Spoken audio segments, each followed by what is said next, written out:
రంగారెడ్డి జిల్లా ఆమన్నగల్లులో భారత రాష్ట్ర సమితి పార్టీ ఆధ్వర్యంలో రైతులు నిరసన దీక్ష చేపట్టారు.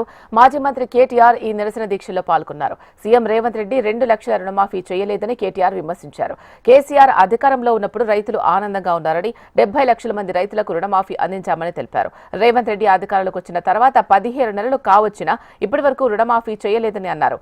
ప్రభుత్వం ప్రజలకు ఏమాత్రం సహాయం చేయలేదు అంటూ తీవ్ర వ్యాఖ్యలు చేశారు. అలాగే కేసీఆర్ ప్రభుత్వంపై రైతుల కోసం అనేక సంక్షేమ పథకాలు అందించిందని 5 లక్షల బీమా, కళ్యాణ్ లక్ష్మి, షాదీ ముబారక్ వంటి పథకాలు రైతులకు అందించాయని ఈ సందర్భంగా ఆయన గుర్తు చేశారు.